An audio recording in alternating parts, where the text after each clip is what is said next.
May mga gabing hinding-hindi mo malilimutan kahit pilitin mo. Para sa akin, iyon ang gabi ng kasal ng sarili kong anak. Ang gabi kung kailan, sa harap ng 200 bisita, sa harap ng aming mga kamag-anak at kaibigan, isinampal sa akin ang pinakamasakit na katotohanan. Ang pangalan ko ay Victoria at ito ang aking kwento. Nakatayo ako roon, suot ang terno na minana ko pa sa aking ina. Ang buong hardin ng aming asyenda ay puno ng puting bulaklak. Ang mga mesa ay may mga linen na ako mismo ang nagburda, gabi-gabi, sa mga oras na hindi ako makatulog. Bawat sulok ng selebrasyon na iyon, may piraso ng pagmamahal ko. Ngunit ang lahat ng iyon ay nawalan ng halaga. Nakita ko ang paglapit ng aking anak na si Miguel. Mabilis ang mga hakbang niya palapit sa akin. Nakaigting ang kanyang panga. Kilala ko ang hitsurang iyon. Iyon ang parehong itsura niya noong bata pa siya at may nagawang kasalanan, pero ayaw umamin. Ngunit ngayon, hindi na siya bata, at ang kasalanan niya ay sa akin. "Umalis ka na, ma," sabi niya. Sapat lang ang lakas para marinig ng mga nasa malapit. "Ayaw ka ng mapapangasawa ko dito." Ang mapapangasawa niya, si Isabel. Ang babaeng may matamis ng ngiti pero malamig na mga mata. Siya ang bumulong sa tenga ni Miguel. Siya ang nag-utos. Ang buong silid ay puno ng bulungan, tapos katahimikan. Isang katahimikan na nakakabingi. Ang mga mata ng 200 tao, lahat nakatutok sa akin. Pakiramdam ko, hinuhubaran nila ako ng aking dangal. Ang hiya, ang tindi ng hiya, para akong sinasakal. Hindi dahil sa sinabi niya, kundi dahil sa kung sino ang nagsabi nito. Ang sarili kong anak, ang nag-iisang anak ko. Sa araw na dapat ay pinakamasaya para sa kanya, pinili niyang iparamdam sa akin na ako ay isang basura. Walang utang na loob. Iyon ang salitang paulit-ulit na tumatakbo sa isip ko habang naglalakad ako palabas. Walang luhang pumatak, hindi pa. Dahil ang sakit na iyon ay mas malalim pa kaysa sa kayang ilabas ng mga luha. Sa loob ng maraming taon, ako ang nagsilbing ilaw ng tahanan. Mula nang pumanaw ang aking asawang si Roberto, kaming dalawa na lang ni Miguel ang magkasama. Kaming dalawa ang nagtaguyod sa aming asyenda. Sa bawat butil ng asukal na inaani sa aming lupain, may pawis at sakripisyo ko. Ako ang nag-aruga sa kanya, nagpalaki at sinigurong makuha niya ang lahat. Nang sinabi niyang magpapakasal na siya, ako ang pinakamasaya. Hindi ako nagdalawang isip. "Anak, huwag mong alalahanin ang gastos," sabi ko. Sagot ko ang kalahati, kalahati, kalahati ng lahat. Mula sa pagkain, sa banda, hanggang sa mga bulaklak na nakapalibot sa kanila. Ginawa ko ang lahat para maging perpekto ang araw na iyon. Para sa kanya, para sa kanila. Pero para sa kanila, para kay Isabel, ano nga ba ako? Isa lamang akong matandang babae na nakasuot ng damit na masyadong agaw pansin. Isang hadlang sa perpektong larawan na gusto nilang ipakita. Ang lahat ng sakripisyo ko, lahat ng pagod, binaliwala.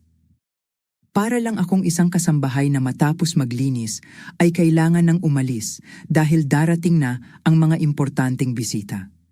Pero ako dapat ang isa sa pinaka-importanteng tao roon. Ako ang ina. Pero sa gabing iyon, ipinaramdam nilang wala akong kwenta. Walang pakialam. Tinalikuran nila ako na parang hindi nila ako kilala.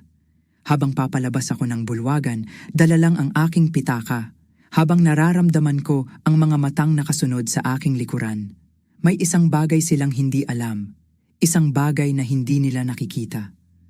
Nakasabit sa aking leeg, sa ilalim ng aking damit, ang isang kumpol ng mga susi. Hindi lang ito ordinaryong mga susi.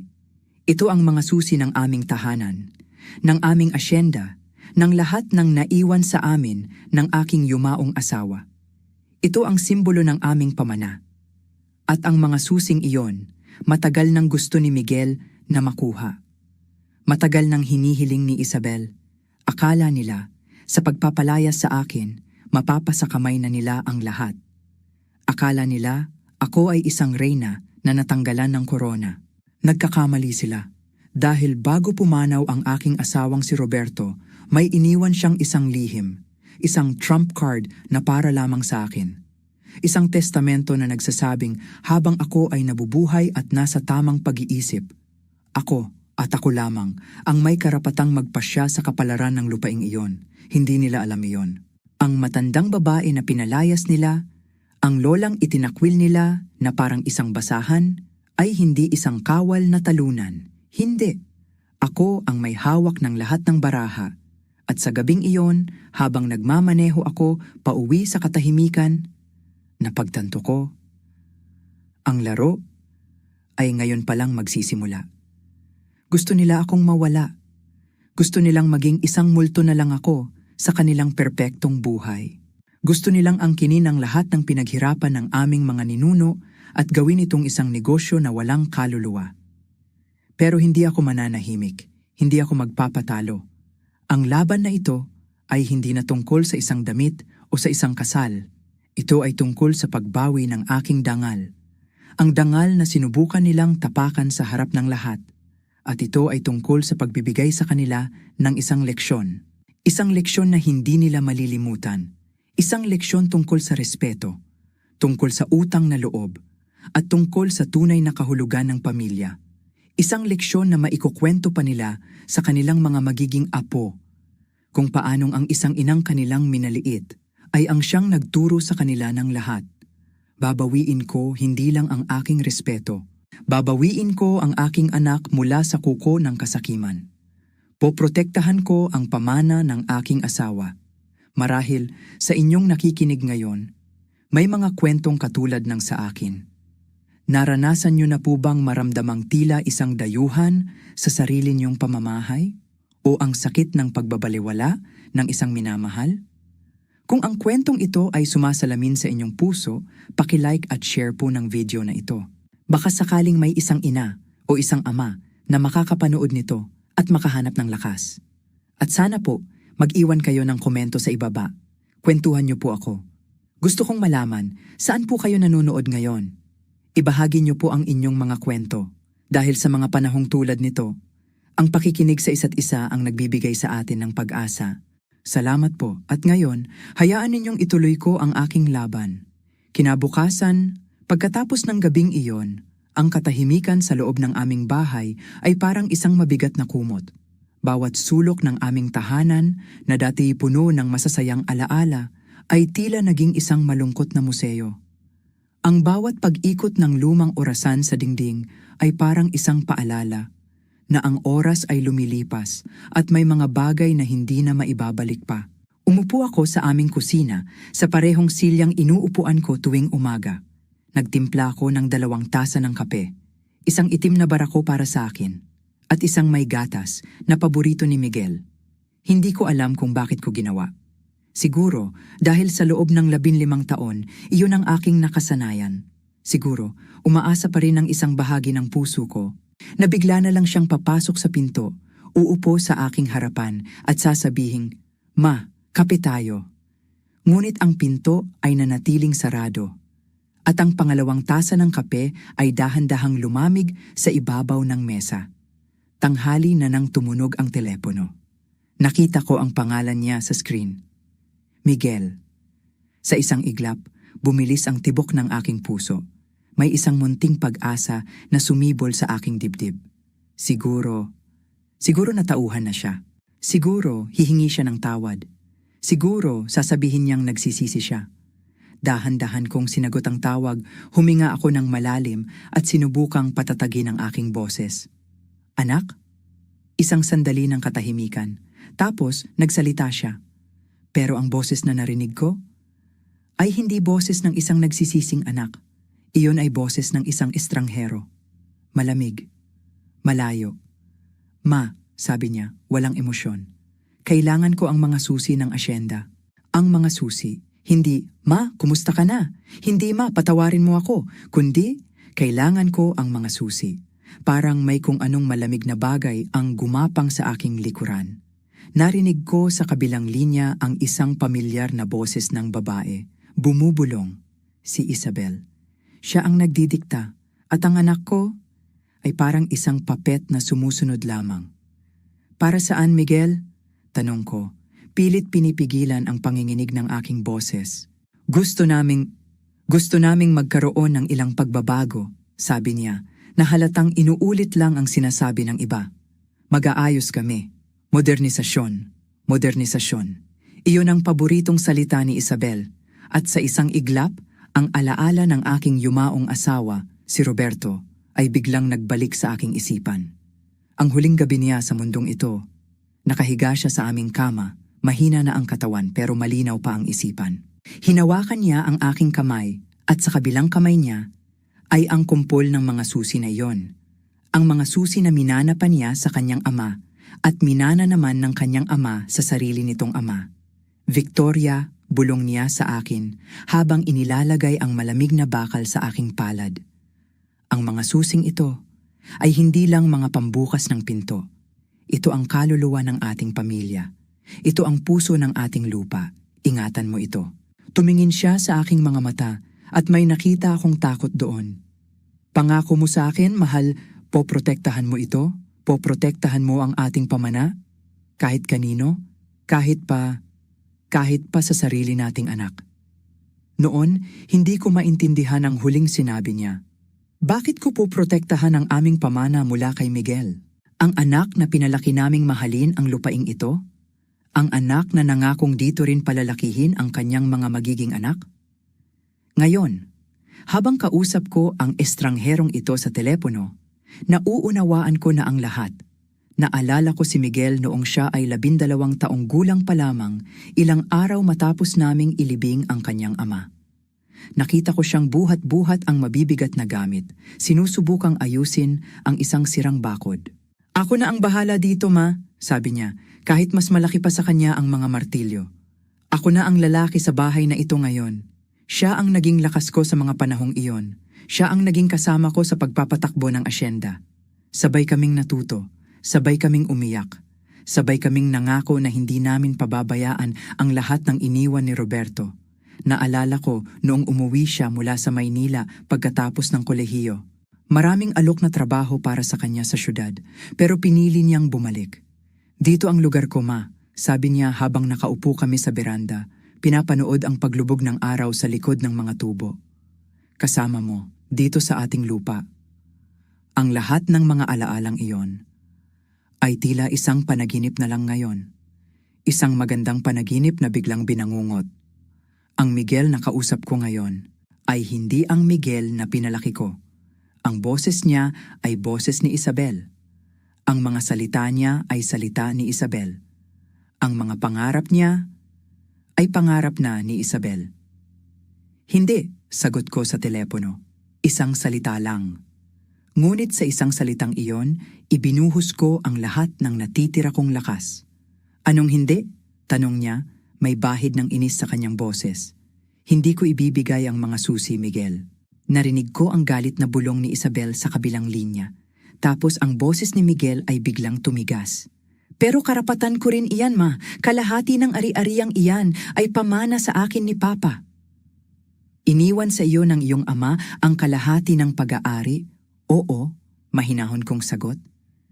Pero sa akin niya ipinagkatiwala ang pangangalaga nito. Sa akin niya ibinigay ang mga susi. Katahimikan. Isang mahabang katahimikan. Tapos, ibinaba niya ang telepono. Hindi siya nagpaalam, hindi siya nagalit. Ibinaba lang niya, na para bang ako ay isang problemang ayaw na niyang kausapin. Hawak ko pa rin ang telepono sa aking tainga. Pinakikinggan ang wala. At sa sandaling iyon, alam ko na. Ito na ang simula. Ito na ang simula ng isang laban na hindi ko kailanman inakalang mangyayari. Isang laban para sa kaluluwa ng aking pamilya. Isang laban sa sarili kong anak.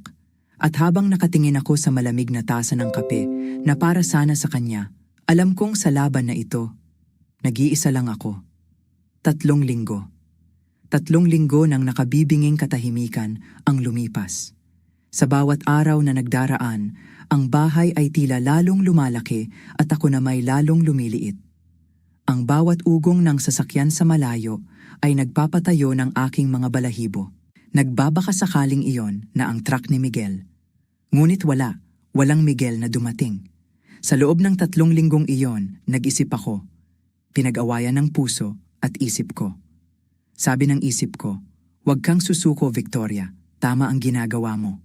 Pero sabi ng puso ko, na puso ng isang ina, "Hindi mo kayang mawala ang iyong anak. Gumawa ka ng paraan." At sa huli, ang puso ng isang ina ang laging nananalo. Kinuha ko ang telepono at kahit nanginginig ang aking mga kamay, tinawagan ko siya. Lumunok ako ng sarili kong pride. Isang bagay na napakahirap gawin. Sumagot siya. Ang boses niya ay malamig pa rin. "Miguel," sabi ko, pilit pinapasigla ang aking boses. "Anak, pwede ba tayong mag-usap?" Katahimikan. Narinig ko na naman ang mga bulong ni Isabel sa likuran. Siguro tinatanong niya kung sino ang tumatawag. Siguro sinasabi niyang, "Huwag akong pansinin. Gusto kong magluto ng hapunan para sa inyo," patuloy ko. "Para sa iyo at para kay Isabel. Gusto kong subukang ayusin ito." Isang mahabang paghinto. Tapos narinig ko siyang sumagot, tila nag-aalinlangan.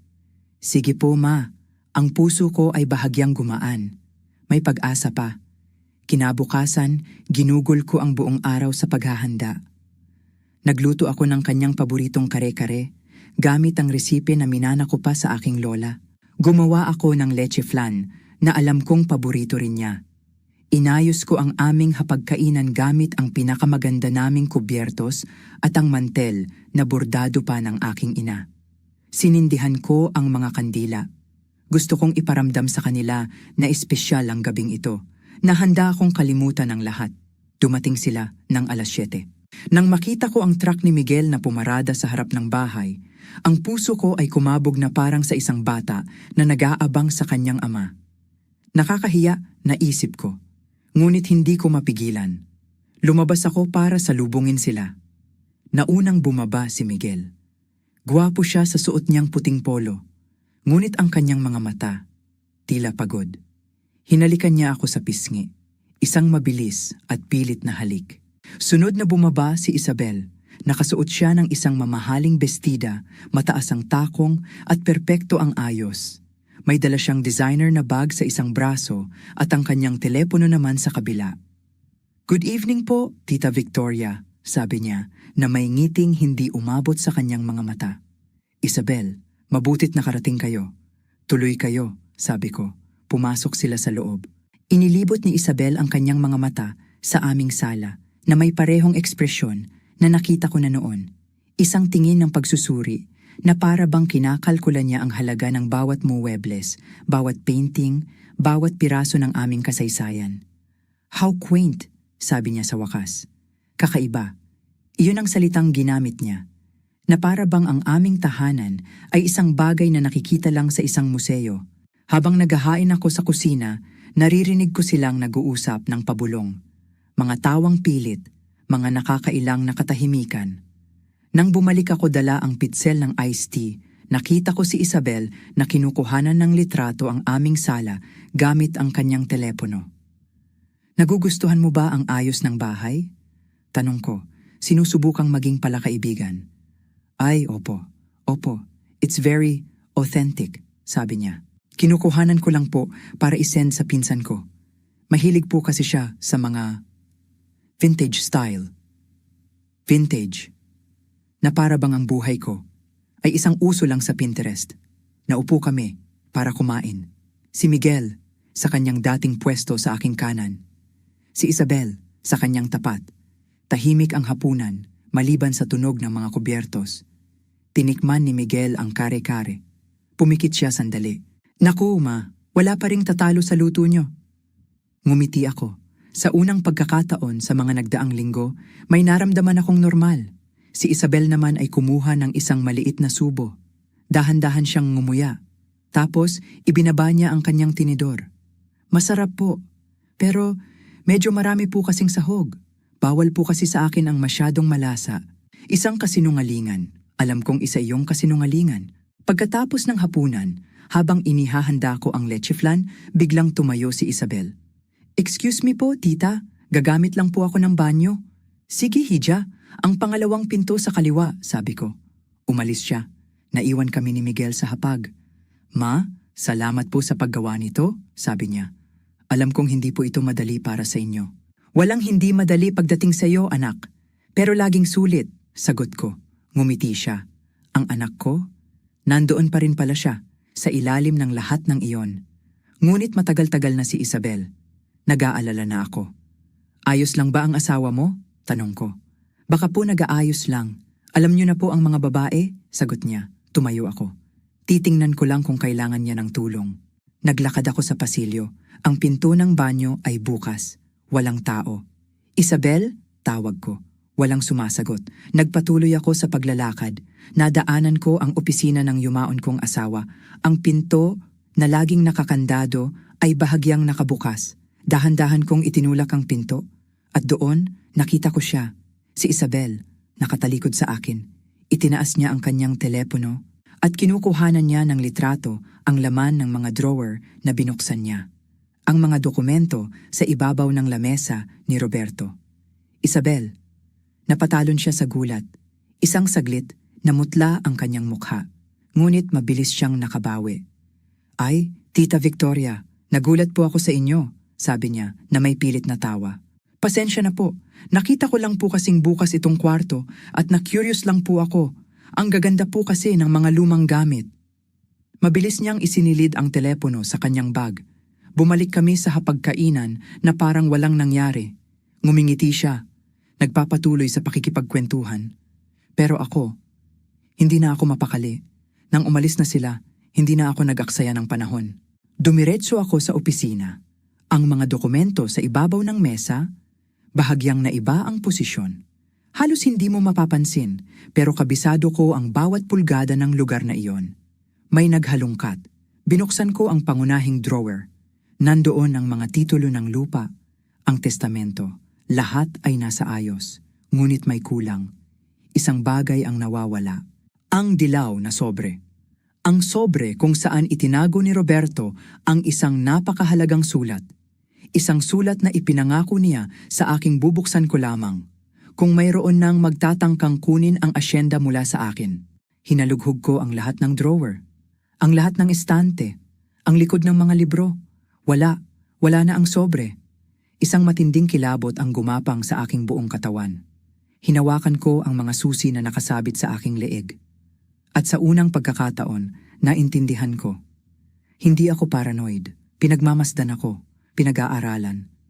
Sinusukat kung gaano pa ako katagal magiging hadlang sa kanilang mga plano.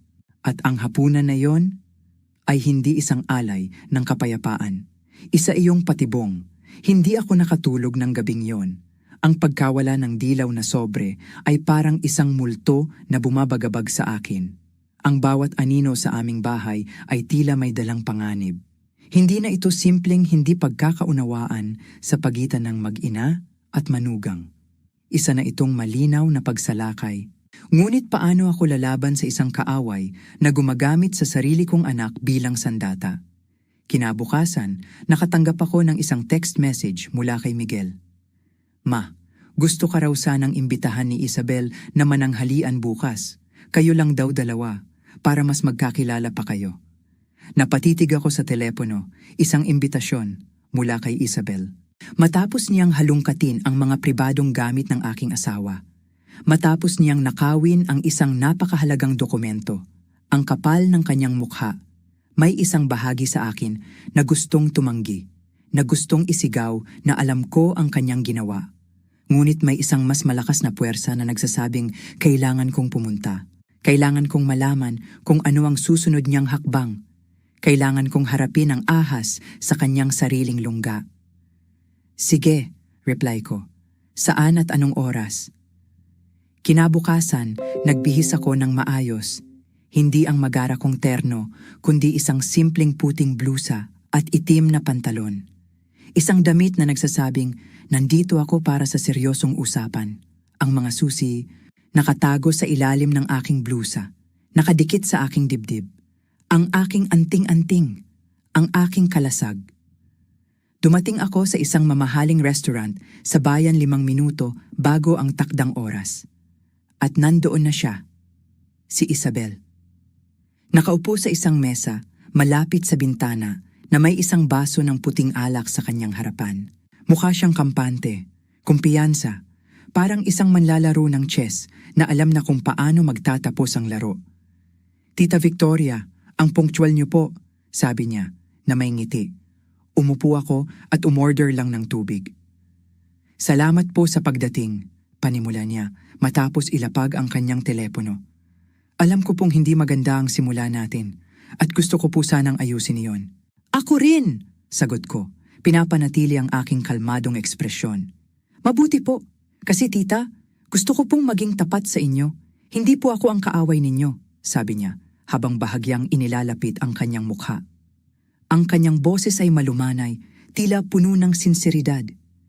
Pero ang kanyang mga mata ay matalas, parang sa isang agila. Si Miguel po, stress na siya. Naiipit siya sa ating dalawa at hindi po iyon makatarungan para sa kanya. Ako raw ang dahilan. Ako raw ang nagpapahirap sa sarili kong anak. Iyon ang simula ng kanyang laro, ang pagpaparamdam sa akin na ako ang may kasalanan. Ang issue po sa asyenda, pagpapatuloy niya. "Tita, alam naman po nating pareho na ang lupain na yon ay napakalaki, maganda at puno ng potensyal. Pero isa na rin po siyang pabigat. Ang pag-maintain po niyan ay magastos, nakakaubos ng oras at lakas. Kayo na lang po mag-isa doon. Hindi po ba kayo nahihirapan?"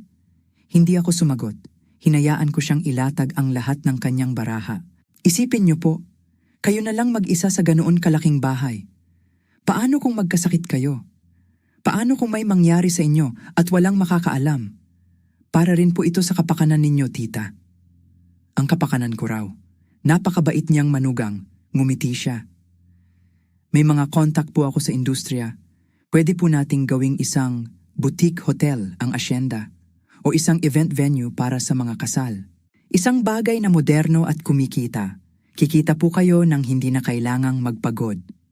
"At sino ang mamamahala?" tanong ko. Ang kanyang ngiti ay lalong lumapad. Ito na ang hinihintay niya. "Well, tita, may experience po ako sa administrasyon. Pwede po tayong maging partners.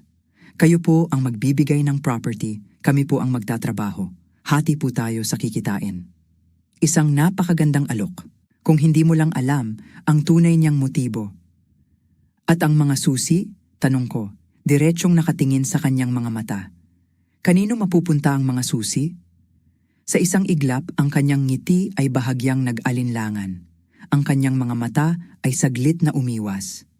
"Well, syempre po, kakailanganin po namin ng complete access para sa mga renovation, para maipakita sa mga kliyente. So, doon kayo titira?" "Hindi naman po sa titira, pero kailangan po namin ng full control sa property. Iyon po ang tanging paraan para umunlad ang negosyo." Full control. Iyon ang gusto niya, hindi partnership, kundi control. Uminom ako ng tubig, dahan-dahan. Bawat piraso ng puzzle ay nagkakabit-kabit na sa aking isipan. "At ako?" tanong ko. "Saan ako titira?" "Kahit saan niyo po gusto, tita," masayang sagot niya. "Pwede kayong bumili ng isang magandang apartment sa syudad, mas komportable. Walang hagdan, hindi na kayo mapapagod. Sa edad niyo po, tita, dapat nag-e-enjoy na lang kayo sa buhay, hindi po ba?" Sa edad niyo, 3 salita. 3 salita na parang isang sampal. 3 salita na nagsasabing, matanda ka na, wala ka ng silbi, oras na para tumabi ka. Ideya mo ba ito o ideya ninyo ni Miguel? Ideya po naming dalawa, mabilis niyang sagot. Nag-aalala lang po si Miguel para sa inyo. Doon na ako huminga ng malalim.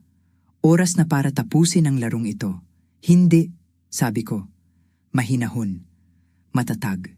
Ang kanyang ngiti ay tuluyang naglaho. Po? Hindi, Isabel. Ang asyenda ay hindi binebenta. Hindi ito negosyo. At hindi ito bukas para sa kahit anong partnership. Ito ay ang aking tahanan. At mananatili itong aking tahanan.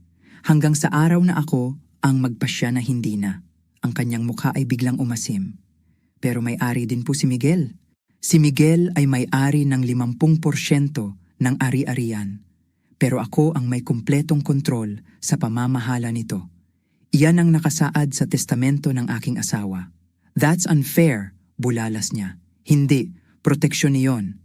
Ibinagsak niya ang kanyang baso sa mesa, mas malakas kaysa sa kinakailangan.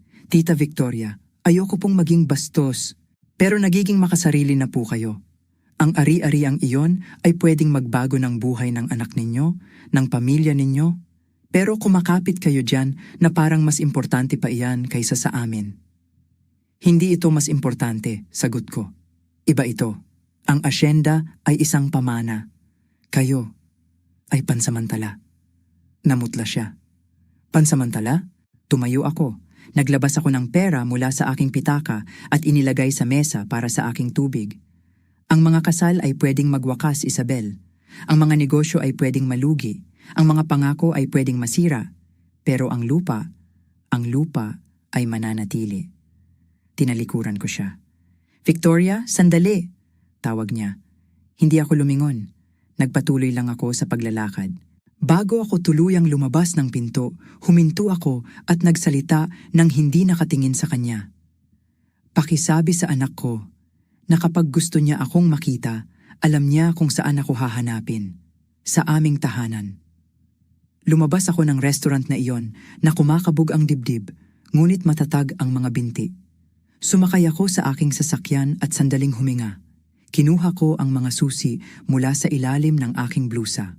Hinawakan ko ito ng mahigpit, malamig, mabigat, totoo. At sa sandaling iyon, alam ko, ang digmaan ay opisyal nang idineklara. At sa pagkakataong ito, hindi ako ang aatras. Ang pag-uusap namin ni Isabel sa restaurant na iyon ay nag-iwan sa akin ng isang pakiramdam ng kalinawan at panganib. Malinaw na sa akin ngayon ang kanilang plano. Hindi na ito tungkol sa modernisasyon. Ito ay tungkol sa pag-agaw. At ang pag-atake sa aking edad at kakayahan ay isang malinaw na senyales na handa silang gumamit ng maruruming paraan. Nang gabing iyon, habang nag-iisa ako sa sala, yakap-yakap ang aking mga tuhod. Narinig ko ang ugong ng isang sasakyan na papalapit sa aming bahay. Gabi na. Sino naman kaya ang bibisita ng ganitong oras? Kinabahan ako.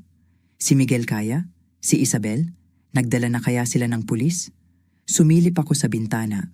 Ang nakita ko ay hindi truck ni Miguel, kundi ang pamilyar na kotse ng aming family lawyer, si Attorney Reyes.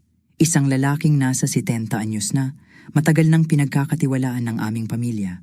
Ang kanyang pagdating sa ganong oras ay nangangahulugang mayroon siyang importanteng dala. Pinagbuksan ko siya ng pinto. Ang kanyang mukha ay seryoso. Victoria, pasensya na sa abala, sabi niya. Pero kailangan mong makita ito. Pumasok kami sa sala. Hindi na siya naupo. Maingat niyang inilapag sa mesa ang isang Manila envelope. Pagkatapos ng ating huling pag-uusap, panimula niya, hindi maalis sa isip ko ang tungkol sa nawawala mong dilaw na sobre. Kahapon, nakatanggap ako ng isang napakakakaibang tawag. Kanino galing? Tanong ko, kahit alam ko na ang sagot. Sa manugang mo, si Isabel. Kinilabutan ako. Tinawagan ka niya? Tumango si Atty. Reyes. Oo, sinabi niyang inutusan mo raw siyang tawagan ako na gusto mo raw ipa-review ang testamento ng iyong asawa. Na may mga duda raw kayo sa hatian ng ari-arian. Alam kong hindi totoo yon, kaya ako naparito. Humigpit ang hawak ko sa aking damit. Victoria, ang babaeng iyon ay nagtanong ng mga napaka-espesipikong bagay. Gusto niyang malaman kung ang 50% ni Miguel ay pwedeng ibenta nang wala ang iyong pahintulot. Kung mayroon bang anumang probisyon na nagbibigay sa iyo ng absolutong kapangyarihan sa asyenda. At anong sinabi mo? Sinabi kong ang impormasyong iyon ay confidential. Nagalit siya. Victoria, may nangyayari ba na dapat kong malaman? Ikinuwento ko sa kanya ang lahat. Ang nangyari sa kasal, ang hapunan, ang mga litrato sa opisina, ang nawawalang sobre, ang pananghalian namin ni Isabel. Habang nagsasalita ako, ang noo ni Atty. Reyes ay lalong kumukunot. Nang matapos ako, bumuntong hininga siya. Ang sobreng yon, sabi niya, ang sulat ng iyong asawa. Alam mo ba kung ano ang nilalaman noon? Umiling ako. Hindi niya sinabi sa akin. Ang bilin lang niya, buksan ko lang kapag may panganib na. Victoria, sabi niya, habang binubuksan ang Manila envelope na dala niya. Mayroon akong kutob noon pa. Ang iyong asawa, nang huli siyang pumunta sa aking opisina para ipa-certify ang dokumentong iyon. Malubha na ang kanyang karamdaman. At may kakaiba sa kanyang boses. Isang bagay na nagsasabing napakahalaga ng dokumentong iyon. Kaya, nang hindi niya alam, gumawa ako ng isang kopya. Inilabas niya mula sa sobre ang isang naninilaw na papel, isang sulat, ang pamilyar na sulat kamay ng aking asawang si Roberto. Nanginginig ang aking mga kamay habang inaabot ko ito. "Basahin mo," sabi ni Atty. Reyes, at binasa ko. "Victoria, mahal ko," panimula ng sulat. "Kung binabasa mo ito ngayon, nangangahulugan na may isang taong sumusubok na kunin ang ating asyenda mula sa iyo.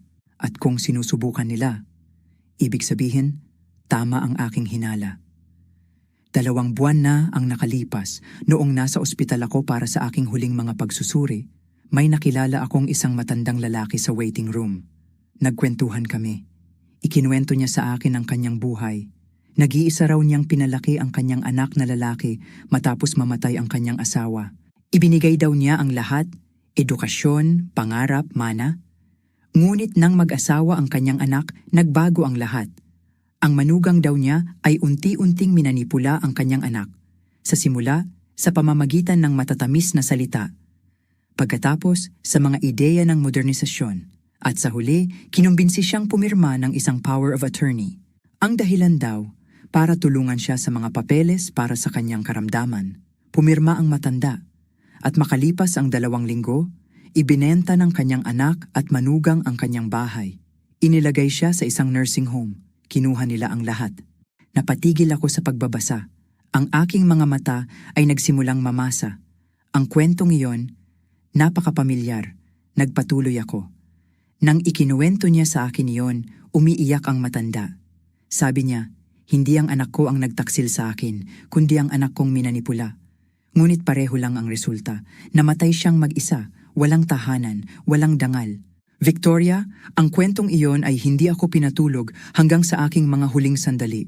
At naintindihan ko na kailangan kitang protektahan. Hindi mula kay Miguel, kundi mula sa kung sino man ang maaaring magbago kay Miguel. Kaya ko isinulat ang liham na ito. Kaya ko inayos ang testamento sa paraang ginawa ko. Hindi dahil hindi ako nagtitiwala sa ating anak, kundi dahil nagtitiwala ako sa iyo. Nagtitiwala akong makikilala mo kung kailan ang intensyon ay puro at kung kailan ito ay lason na nagbabalat kayong modernisasyon. Kung may pumilit sa iyong ibigay ang mga susi, kung may magparamdam sa iyong ikaw ay matanda na o wala ng kakayahan, kung may sumubok na kumbinsihin kang ang asyenda ay isang pabigat, lumaban ka. Dahil ang lupaing iyan ay hindi lang ari-arian. Ito ang gulugod ng ating pamilya. Ito ang lugar kung saan nagdugo at nangarap ang ating mga ninuno. At ikaw, mahal ko, ang tagapag-alaga ng kasaysayang iyon.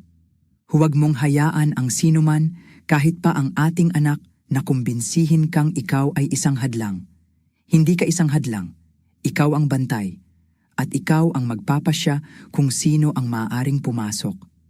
Mahal kita, noon, ngayon, at magpakailanman. Mula sa kung nasaan man ako, patuloy kitang babantayan.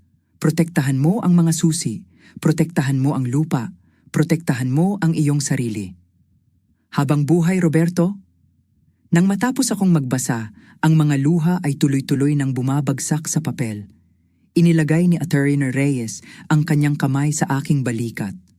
Isang matalinong tao ang iyong asawa, Victoria. Alam na niyang posibleng mangyari ito. At mula sa kabilang buhay, binigyan niya ako ng sandata, binigyan niya ako ng lakas.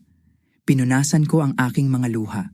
Ang kalungkutan ay napalitan ng isang bagong determinasyon. Atty. Reyes, sabi ko, habang tinitiklop ang sulat. Ano ang dapat kong gawin?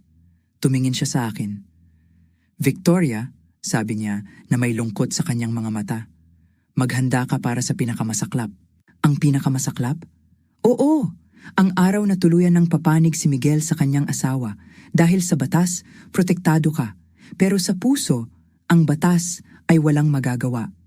At sa sandaling iyon, alam ko na, ang digmaan ay hindi na palihim. At ako ay hindi na nag-iisa. Kasama ko ang pagmamahal at ang katalinuhan ng aking yumaong asawa. At hinding-hindi ako magpapatalo. Lumipas ang ilang linggo matapos ang aking pag-uusap kay Attorney Reyes. Bawat araw, ginising ko ang aking sarili na may dalang tapang na hiram mula sa sulat ng aking asawa. Ang mga susi sa aking leeg ay hindi na lang isang alahas. Naging isa na itong baluti. Alam kong may paparating. Hindi ko lang alam kung kailan at kung paano. Isang Huwebes ng hapon, habang nag-aalaga ako ng mga rosas na tanim pa ng aking ina, narinig ko ang ugong ng mga sasakyan. Hindi lang isa, 2 truck at isang kotse. Ang tunog pa lang ay parang isang pagsalakay. Tinanggal ko ang aking guwantes at pinunasan ng pawis sa aking noo. Mula sa unang truck, bumaba si Miguel. Mula sa kotse, si Isabel. At mula sa pangalawang truck, 2 lalaking naka-Amerikana at may dalang mga portfolyo. Mga abogado, walang duda. Kinilabutan ako, hindi dahil sa takot, kundi dahil sa awa. Awa para sa aking anak na ngayon ay nangangailangan na ng mga abogado para kausapin ang sarili niyang ina. Hindi niya ako matingnan sa mata. Naglakad siya palapit sa akin na may matigas na mga hakbang na parang isang sundalong sumusunod lang sa utos. "Ma," sabi niya, "ang boses ay pagod. Kailangan nating mag-usap sa loob." "Sino sila?" tanong ko, kahit alam ko na. Si Isabel ang sumagot na may ngiti sa labi na parang darating siya sa isang handaan. "Tita Victoria, huwag po kayong kabahan. Gusto lang po naming linawin ang ilang legal na bagay. Wala pong seryosohan." Wala raw seryosohan, pero nagdala sila ng 2 abogado sa aking pamamahay. Hindi ko sila pinapasok. "Miguel," sabi ko, "hindi ko sila inimbitahan dito." "Ma, pakiusap," sabi ni Miguel, ang kanyang boses ay nagmamakaawa at nagagalit ng sabay. "Huwag mo nang pahirapin pa ito." May kung anong lamig sa kanyang tono na tumagos hanggang sa aking mga buto. Ngunit binuksan ko ang pinto. Dahil anuman ang mangyari, kailangan ko itong harapin. Pumasok kaming lahat sa sala. Ang mga abogado ay naupo sa sofa. Si Isabel sa pangunahing silya na parang siya ang reyna ng bahay. Si Miguel naman ay tumayo malapit sa bintana, nakatingin sa labas na tila gusto niyang mapunta sa kahit saang lugar maliban dito. Umupo ako sa tapat nila. Ang mga susi sa ilalim ng aking blusa ay mariing nakadikit sa aking dibdib. Ang isang abogado, isang lalaking nakasalamin, ang unang nagsalita. Ang kanyang boses ay walang emosyon, parang isang makina. "Ginang Victoria, magandang umaga po.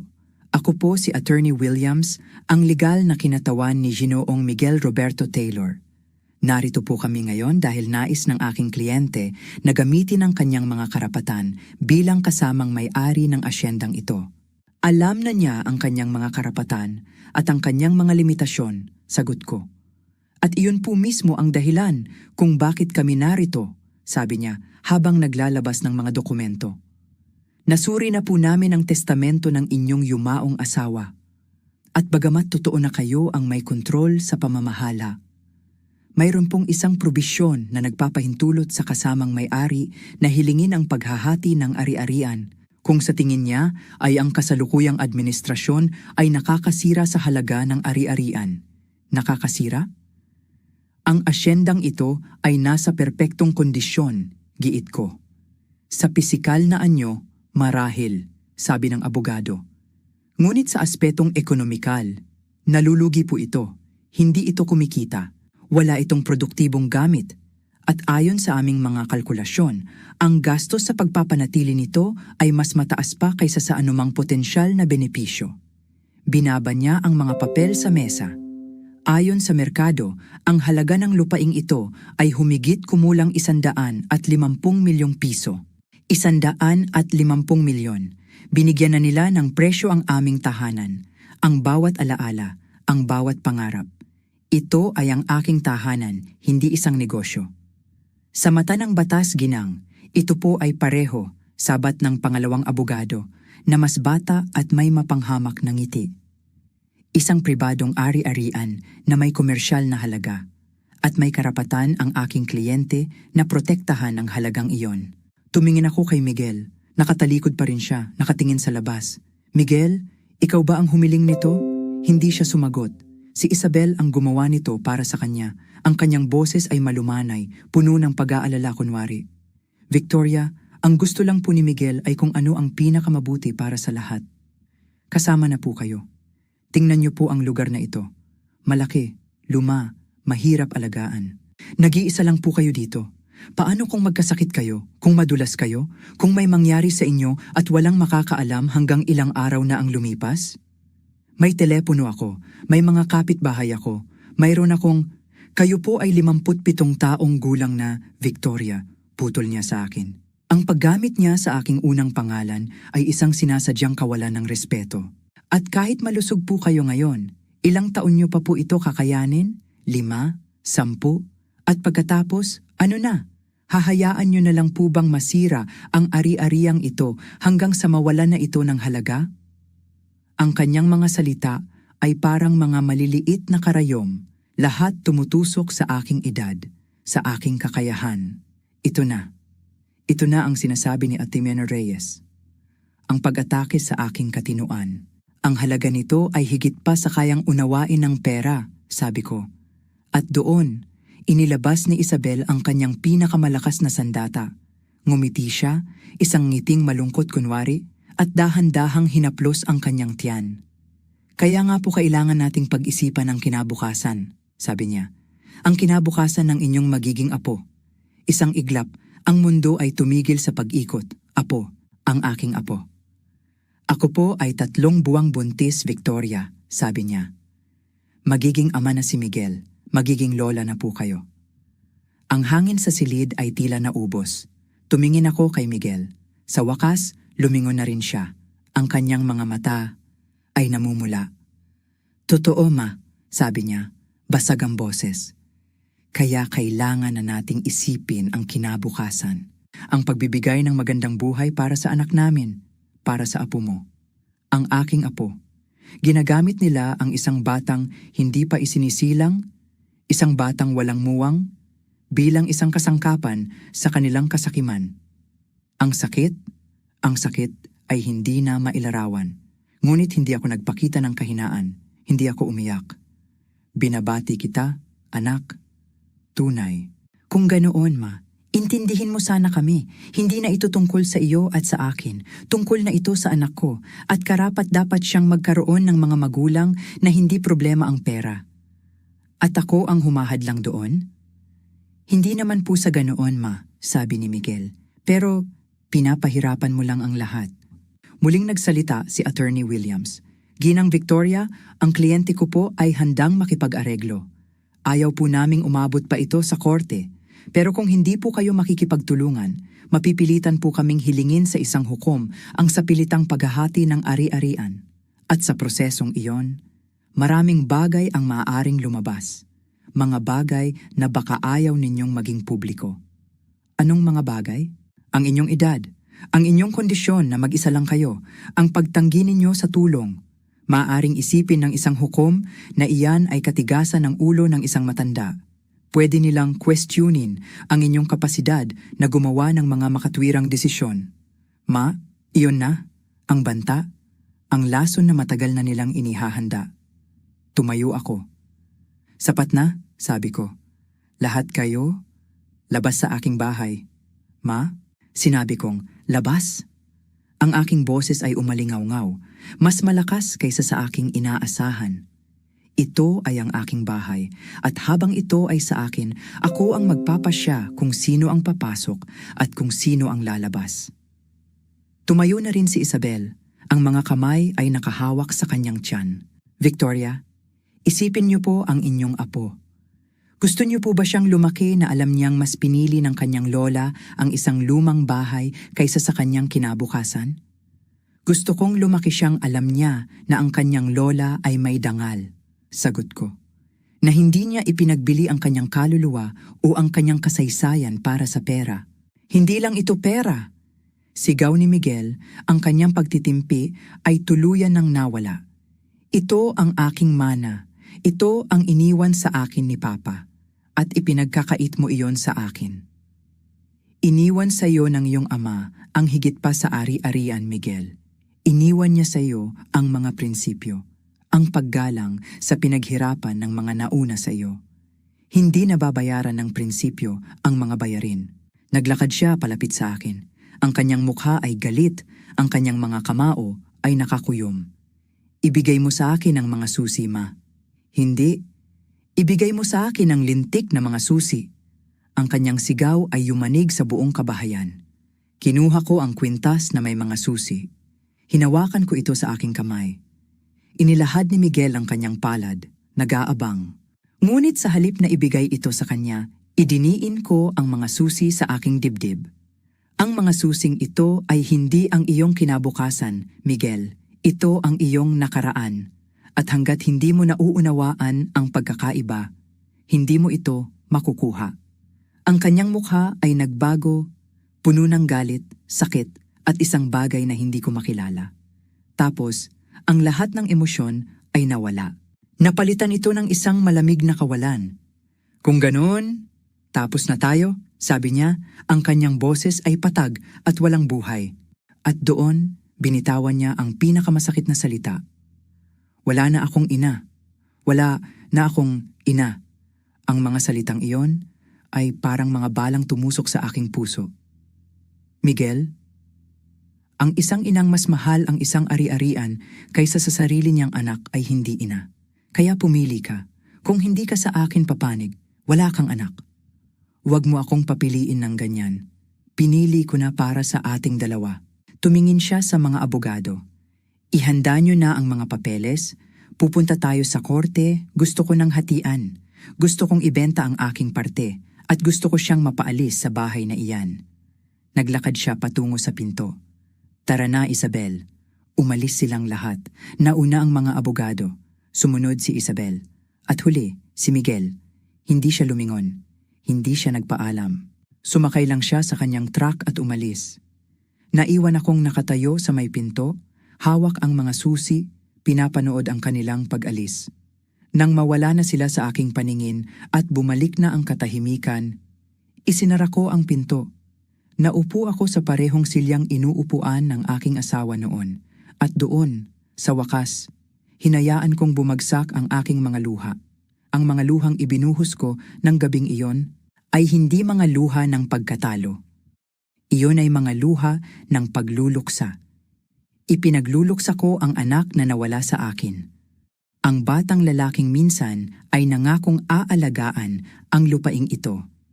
Ay siya na ngayong gustong sumira dito. Ipinagluluksa ko ang isang pamilyang binuo ng pangarap na ngayon ay winawasak ng kasakiman. Hindi ako natulog ng gabing iyon. Naupo ako sa aming beranda, nakatingin sa mga bituin, pinakikinggan ang katahimikan ng lupa, at sa katahimikang iyon may narinig akong isang malinaw na tinig. Hindi mula sa hangin, kundi mula sa kaibuturan ng aking puso. Ang tinig ni Roberto. Ang tinig ng aking mga ninuno, ang tinig ng lupa mismo. Protektahan mo kami. Kinaumagahan, alam ko na ang dapat kong gawin. Ang sakit sa aking puso ay naroon pa rin, ngunit napalitan na ito ng isang bakal na determinasyon. Kung ang gusto nila ay isang legal na laban, ibibigay ko sa kanila. Ngunit lalaban ako sa paraang hindi nila inaasahan. Tinawagan ko si Atin Reyes. Gusto kong gumawa ng bagong testamento. Sabi ko, ang aking boses ay kalmado at buo. Sigurado ka ba, Victoria? Kailanman ay hindi pa ako naging ganito kasigurado. Nagtungo ako sa kanyang opisina ng araw na yon. Hindi ako nagdala ng anumang papeles. Dala ko lang ang aking sarili, ang aking mga alaala at ang aking desisyon. Naupo ako sa tapat niya at idinikta ko ang aking huling habilin. Bawat salita ay pinag-isipan. Bawat pangungusap ay may layunin. Ako, si Victoria Taylor, biyuda ni Roberto, nasa hustong pag-iisip ay nagpapahayag ng mga sumusunod. Nakinig ng mabuti si Attorney Reyes habang mabilis na nagsusulat. Una, ang Asyenda Taylor ay mananatili sa ilalim ng aking pangangasiwa habang ako ay nabubuhay. Hindi ito maaaring ibenta, hatiin o baguhin. Pangalawa, Sa aking pagpanaw, ang kabuuan ng ari-arian ay ililipat sa isang family trust o isang pampamilyang pundasyon. Ang pundasyong ito ay hindi maaaring buwagin sa loob ng 50 taon. 50 taon, isang henerasyon, sapat na panahon para matuto ang mga dapat matuto. Pangatlo, ang aking anak, si Miguel, ay tatanggap ng 50% ng anumang kikitain ng ari-arian kung ito man ay pauupahan para sa mga layuning pangkultura, pang-edukasyon o pangkasaysayan. Hindi kailanman para sa mga pribadong komersyal na layunin tulad ng isang hotel. Ang isa pang 50% ay pamamahalaan ng isang pundasyon na mangangalaga sa mga makasaysayang asyenda sa Pilipinas. At narito ang pinakamahalagang bahagi, ang kandado, ang patibong. At pang-apat, kung ang aking anak na si Miguel o sinuman sa kanyang mga tagapagmana ay susubukang questionin ang testamentong ito o ipagpilitang ibenta ang kanyang parte, mawawala ang lahat ng kanyang karapatan. Ang kanyang kabuuang porsyento ay mapupunta ng buo sa pundasyon. At ang mga susi ng asyenda ay ibibigay sa direktor ng pundasyon na iyon. Ito ang aking huling habilin, at ito ay hindi na mababago. Nang matapos ako, nagkaroon ng mahabang katahimikan. Tinitigan ako ni Atayan Reyes, hindi bilang isang abogado sa kanyang kliyente, kundi bilang isang matandang kaibigan. May paghanga, at may lungkot sa kanyang mga mata. Victoria, sabi niya, alam mo ba kung ano ang ibig sabihin nito? Tumango ako. Oo, ibig sabihin nito, walang mananalo sa digmaang ito. Hindi siya, hindi rin ako. Ngumiti ako ng bahagya, isang mapait na ngiti. Pero ang lupa ang mananalo. Pinirmahan ko ang mga dokumento. Ipinanotaryo namin. Inilagay sa isang selyadong sobre. At umuwi ako. Sa unang pagkakataon, sa loob ng maraming buwan, nakaramdam ako ng kapayapaan. Isang kakaibang kapayapaan na dulot ng paggawa ng isang mahirap ngunit tamang desisyon. Hindi ito paghihiganti. Ito ay proteksyon. Pinoprotektahan ko ang pamana mula sa kasakiman. At pinoprotektahan ko ang aking anak mula sa kanyang sarili. 2 linggo ang lumipas. Nalaman ni Miguel. Hindi ko alam kung paano. Marahil ay sinabi ni Atayan Reyes sa kanyang mga abogado. Marahil ay dahil sa mga tsismis sa bayan. Tumawag siya sa akin hating gabi. Lasing. Ang kanyang boses ay puno ng galit at sakit. Umiiyak siya. Paano mo ito nagawa sa akin, Ma? Sigaw niya sa telepono. Paano mo kinuha ang mana ko? Ang sakit pakinggan ang kanyang basag na boses. Ngunit kailangan kong maging matatag. Hindi ko kinuha mula sa iyo, Miguel. Mahinahon kong sagot. Pinrotektahan ko ito mula sa iyo. Isa kang makasariling babae, isang napakamakasariling babae. Hindi, anak, bulong ko, na para bang kausap ko lang ang aking sarili. Isa akong ina na masyado kang minahal, kaya hindi ko hahayaang sirain mo ang lahat ng binuo ng iyong ama para sa iyo. Ibinaba niya ang telepono at hindi na siya muling tumawag. Lumipas ang mga buwan. Ang demanda ay umuusad ng mabagal. Patuloy akong namuhay sa asyenda. Inalagaan ko ang mga rosas. Nagpakain ng mga manok. Pinanood ko ang paglubog ng araw. Mag-isa, ngunit payapa. Dahil naintindihan ko ang isang bagay na laging alam ng aking asawa. Ang lupa ay hindi kailangang ipagtanggol ng mga sigaw.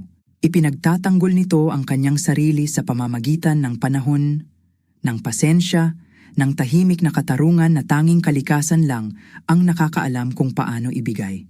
At ako, kailangan ko lang maghintay.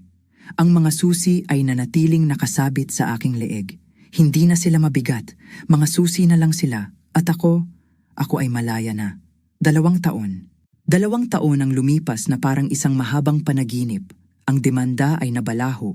Ang testamentong ginawa ko ay parang isang pader na bakal na hindi kayang tibagin ng mga abogado ni Miguel. Matibay, legal, hindi matitinag. Bawat buwan, dinadalaw ako ni Atayan Reyes para magbigay ng update. At bawat buwan, pareho lang ang kanyang sinasabi. Sinusubukan pa rin nila, Victoria, pero wala silang kaso. Tatango lang ako, magtitimpla ng kape, at magpapatuloy sa aking buhay. Nasasanay na ako sa katahimikan. Ang lupa, ang mga puno, ang mga hayop. Sila ang naging aking pamilya. Naging payapa ang aking buhay kahit may kulang. Isang malaking kulang. Isang hapon ng Oktubre, dumating si Ate Mir Reyes. Ngunit iba ang itsura niya. Wala siyang dalang portfolio. Dala lang niya ang isang nag-aalalang ekspresyon. Victoria, sabi niya, habang nauupo sa beranda. May kailangan kang malaman. Kinabahan ako. Ano iyon?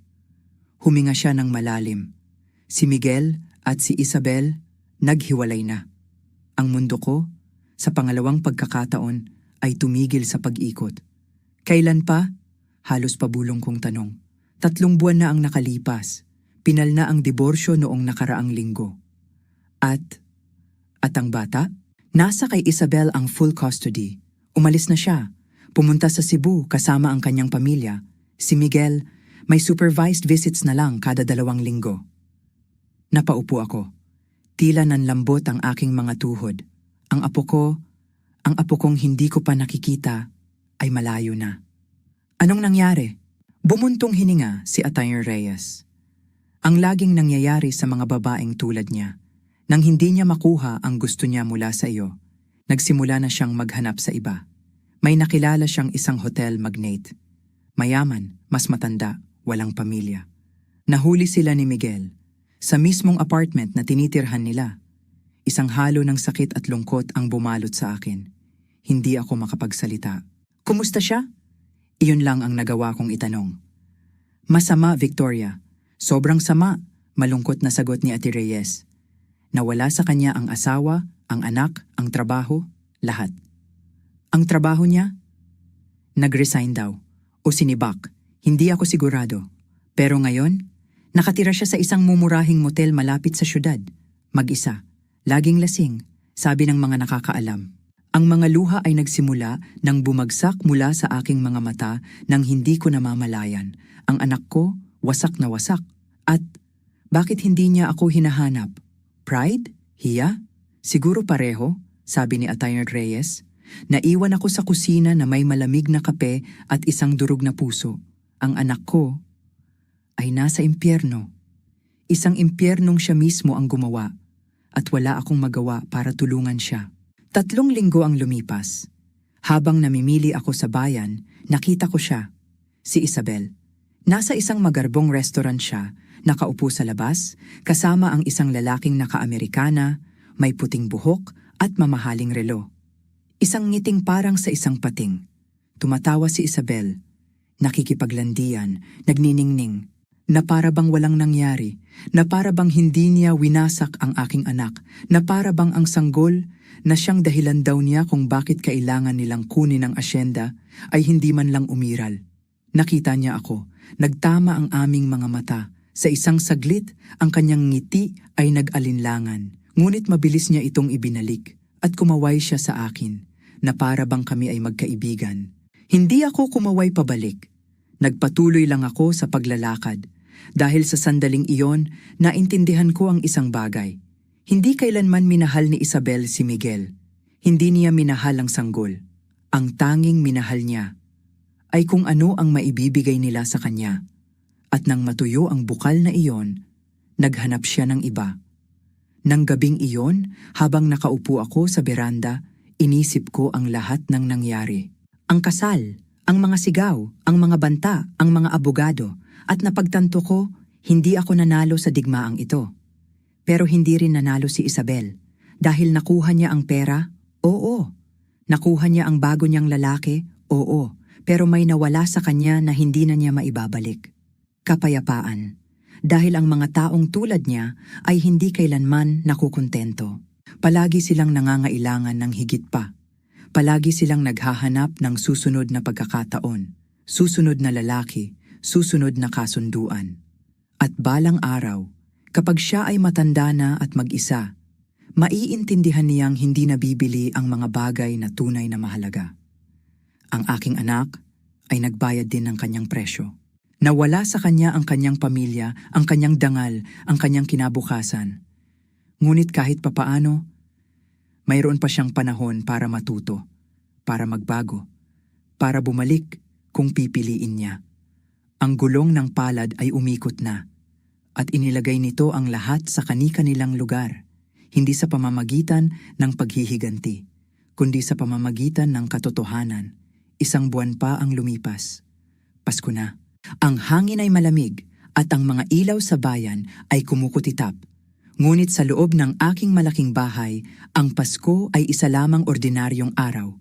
Isang araw na puno ng katahimikan at mga alaala ng mga nagdaang Pasko, noong kami pa ay isang buong pamilya. Isang umaga, bandang 6:00, habang nagtitimpla ko ng kape, may kumatok sa pinto. Hindi isang malakas na katok, kundi isang mahina, nag-aalangan na pagkatok. Sino naman kaya ito ng ganito kaaga? Dahan-dahan akong lumapit sa pinto. Ang aking puso ay nagsimulang kumabog. Pagbukas ko ng pinto, natigilan ako. Nakatayo sa aking harapan ang isang anino ng aking anak. Si Miguel. Payat na payat siya. Ang kanyang balbas ay magulo. Ang kanyang mga mata ay namumula at may malalalim na eye bags. Ang kanyang damit ay lukot na lukot. Mukha siyang mas matanda ng 10 taon. Ngunit, siya pa rin ang aking anak. Tinitigan niya ako. Ang kanyang mga labi ay nanginginig. May gusto siyang sabihin, pero walang boses na lumalabas. Sa kanyang mga mata, nakita ko ang lahat. Ang pagsisisi, ang hiya, ang sakit. Ma! Ma! Ang kanyang boses ay basag, isang salita lang. Ngunit sa isang salitang iyon, naroon ang bigat ng 2 taon ng pagkakasala. At sa isang iglap, ang lahat ng galit, lahat ng sakit na inipon ko sa aking dibdib ay biglang naglaho. Nawala na ang matapang na si Victoria, ang tagapagtanggol ng asyenda. Ang naiwan ay isang ina. Anak, hindi na niya napigilan. Bumagsak ang kanyang mga luha. At doon, sa harap ng pintuan ng bahay na minsan niyang tinalikuran, yumuko siya at niyakap ang aking mga binti. Humagulgol siya na parang isang batang nawawala. "Patawad po, ma. Patawad?" Paulit-ulit niyang sinasabi sa gitna ng kanyang pag-iyak. Wala nang ibang kailangang sabihin. Itinayo ko siya at niyakap ko siya ng mahigpit. Ang payat niyang katawan ay nanginginig sa aking mga bisig. Niyakap ko siya na parang noong bata pa siya at nadadapa mula sa kanyang bisikleta. Niyakap ko siya para sa lahat ng nawala sa kanya, para sa lahat ng sinira niya, para sa lahat ng hindi na niya maibabalik. At hinawakan ko siya dahil iyon ang ginagawa ng mga ina. Hindi kami nagsasara ng pinto. Hindi. Hindi kami nagsalita ng umagang iyon. Naupo lang kami sa kusina, uminom ng kape. Pinanood namin ang pagsikat ng araw sa bintana. Ang katahimikan sa pagitan namin ay hindi na nakakailang. Iyon ay isang katahimikang nagpapagaling. Ang mga susi, "Ay sa inyo pa rin, ma?" sabi niya sa wakas. Ang kanyang boses ay mahina. "Dapat pala. Ay sa inyo lang palagi." "Alam ko, anak, alam ko. Naging tanga po ako, ma. Isang hangal. Kinumbinsi niya ako na kayo ang problema. At naniwala ako. Alam ko." "Paano niyo po nalaman?" tanong niya, tumingin sa akin sa unang pagkakataon. "Paano niyo po nalaman na ganoon siya?" Hinawakan ko ang mga susi na nakasabit sa aking leeg. "Tinuruan ako ng iyong ama na kilalanin kung sino ang nagmamahal sa lupa at kung sino ang nagmamahal lang sa kung ano ang makukuha mula dito." Tumango si Miguel. Ang kanyang mga luha ay patuloy pa ring dumadaloy. "Nawala sa akin ang lahat, ma. Ang anak ko, ang asawa ko, ang trabaho ko, ang dangal ko." Inabot ko ang kanyang kamay. "Hindi lahat," sabi ko. "Nandito pa ako, at mayroon ka pang panahon para bumuo ng isang bago. Isang bagay na totoo. Hindi ko po alam kung kaya ko pa. Hindi ko rin alam kung kaya ko noong mamatay ang iyong ama, pero kinaya ko at kakayanin mo rin." Nanatili siya sa asyenda ng araw na iyon at kinabukasan at sa mga sumunod pang araw. Hindi namin pinag-usapan ang demanda. Hindi namin pinag-usapan si Isabel. Hindi namin pinag-usapan ang pera. Nagtulungan lang kami, tulad ng dati. Inayos namin ang mga sirang bakod. Nagpakain kami ng mga hayop. Pinanood namin ang paglubog ng araw. At dahan-dahan, unti-unti, ang anak ko ay nagsimulang bumalik. Hindi ang lalaking nagpakasal kay Isabel, kundi ang batang lalaking minsan ay nangakong aalagaan ang lupaing ito. Ang pagpapagaling ay isang mahabang proseso. Alam ko iyon. Ngunit sa pagbabalik niya, ang bahay na minsan ay naging isang malamig na museo, ay muling naging isang tahanan, puno ng pag-asa, at puno ng pangalawang pagkakataon. Alam ko. 5 taon na ang lumipas mula ng umagang iyon, kung kailan kumatok si Miguel sa aking pinto, humihingi ng tawad. Ngayon, ako ay 62 taong gulang na, ang aking anak ay 38 na, at ang aking apo, ang aking munting si Roberto Jr.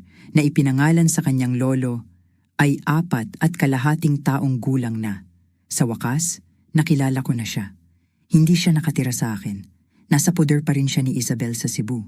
Ngunit bawat buwan, kapag dinadalaw siya ni Miguel, dinadala niya ang bata dito sa asyenda. At kapag nakikita ko ang munting batang iyon na tumatakbo sa parehong damuhan kung saan tumakbo ang kanyang ama, kapag umaakyat siya sa parehong puno ng mangga, kapag nauupo siya sa aking tabi sa beranda para uminom ng mainit na tsokolate, naiintindihan ko kung bakit sulit ang lahat ng paglaban. Si Miguel ay nakatira na sa bayan ngayon. Nagtatrabaho siya sa isang talyer. Simple lang ang kanyang buhay, maliit ang kanyang apartment. Ngunit hindi na siya umiinom. Nagpapatuloy siya sa kanyang therapy. At unti-unti, natututo siyang maging ang lalaking pinangarap ng kanyang ama para sa kanya. Ang demanda ay matagal nang natapos. Inatras ito ng mga abogado ni Miguel noong siya ay bumalik. At ang testamento ay binago ko ulit sa huling pagkakataon sa tulong ni Atty. Reyes. Kapag ako ay pumanaw, ang asyenda ay mapupunta ng buo kay Miguel. Walang pundasyon, walang restriksyon. Ngunit, may isang kondisyon. Kailangan muna niyang patunayan sa loob ng 10 magkakasunod na taon na kaya niyang alagaan ito nang hindi ito ibebenta. Na nauunawaan niya ang halaga nito na higit pa sa pera. Kung siya ay mabigo, ang lahat ay mapupunta sa aking apo kay Roberto Jr. sa kanyang pagtuntong ng 25 taong gulang. Sa tingin niyo po ba, Ma, kakayanin ko? Tanong ni Miguel sa akin nang pirmahan namin ang mga bagong dokumento. Ngumiti ako. Hindi ko alam, anak, pero gusto kong bigyan ka ng pagkakataong subukan. At si Isabel? Muli siyang nag-asawa sa hotel magnate na nakilala niya. Nakatira sila sa isang modernong mansyon. Naglalakbay sa buong mundo. Nagpo-post ng mga perpektong litrato sa social media. Minsan, nakikita ko ang mga litratong iyon at naiisip ko, masaya kaya siya? Sa tingin ko, hindi. Dahil natutunan ko na ang kaligayahan ay hindi nagmumula sa pagkakaroon ng marami. Nagmumula ito sa pagkakaroon ng sapat. At siya ay palaging mangangailangan ng higit pa. Habang isinusulat ko ito sa aking isipan, nakaupo sa parehong beranda kung saan ko ginugol ang kalahati ng aking buhay, nakikita ko si Roberto Jr. na nakikipaglaro sa mga manok. Nakikita ko si Miguel na nag-aayos ng bakod. Nakikita ko ang mga punong itinanim ng aking lolo. At naiintindihan ko ang isang bagay na inabot ng 62 taon para aking maunawaan. Ang buhay ay hindi tungkol sa pagkapanalo o pagkatalo. Ito ay tungkol sa pagprotekta sa kung ano ang ating minamahal. Minsan akong tinawag na makasarili, matigas ang ulo, isang matandang babaeng kumakapit sa nakaraan. Marahil ay may katotohanan doon. Ngunit nagkamali sila sa pinakamahalagang bagay. Hindi ako kumakapit sa nakaraan. Pinoprotektahan ko ang kinabukasan. Ang mga susi na nakasabit sa aking leeg ay hindi na lang basta metal. Sila ay kasaysayan. Sila ay paglaban.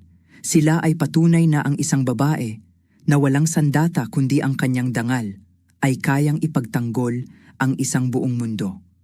Nakuha ni Isabel ang kanyang mansyon. Pero nasa akin ang isang bagay na hindi niya kailanman makukuha. Kapayapaan. Ang kapayapaan ng pag-alam na ginawa ko ang tama. Na hindi ako nagbenta, na hindi ko trinaydor ang mga nauna sa akin o ang mga susunod pa. Ang pangalan ko ay Victoria. At ito, ang kwento kung paano ko nawala ang aking anak. Para lamang mailigtas kaming dalawa.